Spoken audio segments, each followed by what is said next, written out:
Hello everyone, आज अपन एक topic के साथ है। टॉपिक 12th क्लास से रिलेटेड है कि on the basis of band gap के आधार पर जो अपने डिवाइसेस है, इलेक्ट्रॉनिक्स डिवाइस है, उनको अपन ने किस तरह से डिवाइड कर रखा है। तो अकॉर्डिंग टू जब बैंड गैप की बात की जाती है ऊर्जा अंतराल के आधार पे या वर्जित ऊर्जा अंतराल के आधार पे, हमने भी जितने भी अपने पास मटेरियल्स है उनको 3 भागों में तोड़ रखा है। कौन कौन से हैं? कंडक्टर, इंसुलेटर और सेमीकंडक्टर। जब बात की जाती है फॉरबिडन बैंड गैप की, तो आप सभी को पता है कि किसी भी एलिमेंट के सबसे जो आउटर मोस्ट सेल होती है उसे अपन किस नाम से जानते हैं? वैलेंस सेल के नाम से, यानी संयोजकता बैंड के नाम से अपन उसको क्या करते हैं? डिनोट करते हैं। वहीं वैलेंस बैंड के ऊपर प्रेजेंट होती है कौन सी? कंडक्शन बैंड, चालन बैंड। यदि जब कभी भी अपन बात करें कि इन दोनों बैंड के बीच के या इन दोनों के रिलेशन को, तो अपन एक चीज ध्यान रहे कि किसी भी एलिमेंट के आउटर मोस्ट शेल में जो इलेक्ट्रॉन प्रेजेंट होते हैं उन्हें इलेक्ट्रॉन्स को कब से जाने जाते हैं? वैलेंस इलेक्ट्रॉन के नाम से, संयोजी इलेक्ट्रॉन के नाम से जानते हैं। वहीं उस बैंड को अपन किस नाम से जानेंगे?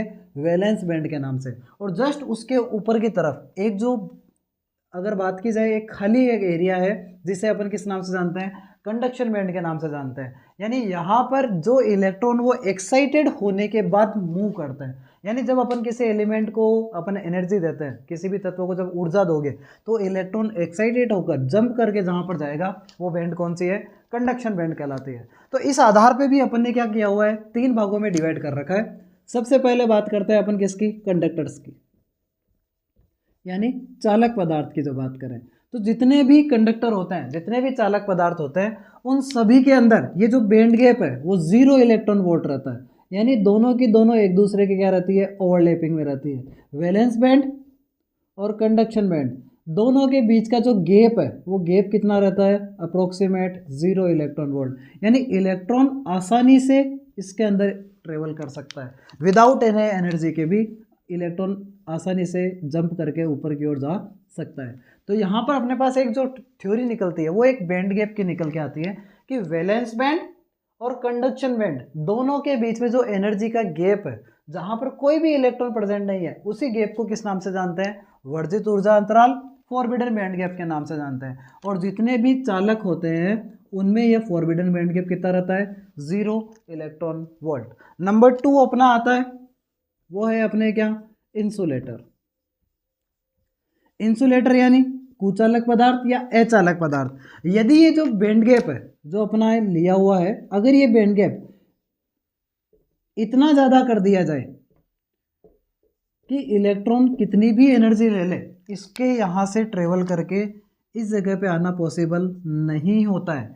यानी अगर ये बैंड गैप जो डेल्टा Eg है, वो बैंड गैप अगर हायर देन यानी ज़्यादा कर दिया जाए, किससे? 3 इलेक्ट्रॉन वोल्ट से। 3 इलेक्ट्रॉन वोल्ट से अगर ज़्यादा हो तो वो सारे के सारे क्या कहलाते हैं?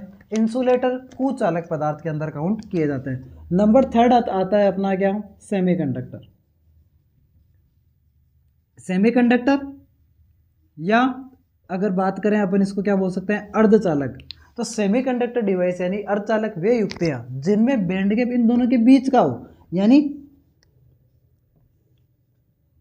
जो अपना ये बैंड गैप दिया हुआ है, ये जो ऊर्जा अंतराल है, ये ऊर्जा अंतराल डेल्टा Eg का मान 0 से तो क्या हो? ज़्यादा हो, और 3 इलेक्ट्रॉन वोल्ट से क्या हो? कम हो। तो यदि किसी वैलेंस बैंड और कंडक्शन बैंड का जो बैंड गैप है वो 0 से 3 इलेक्ट्रॉन के वोल्ट के बीच में है, तो उसे अपन सेमीकंडक्टर डिवाइस बोलेंगे, अर्धचालक बोलेंगे। क्यों? क्योंकि अगर रूम टेम्परेचर है तो इलेक्ट्रॉन यहाँ का यही रहेगा, लेकिन जैसे ही आप हायर टेम्परेचर की बात करोगे, टेम्परेचर बढ़ाओगे, तो इलेक्ट्रॉन एक्साइटेड होकर ऊपर की ओर जाएगा। यानी रूम टेम्परेचर के ऊपर तो सेमीकंडक्टर एज ए इंसुलेटर काम करेगा, वहीं अगर टेम्परेचर बढ़ा दे तो ये सेमीकंडक्टर किसकी तरह बिहेव करेगा? एज ए कंडक्टर काम करता हुआ दिखाई देगा। आई होप आप सभी को समझ में आया होगा। बाकी मिलते हैं नेक्स्ट वीडियो में। Thank you, have a nice day student.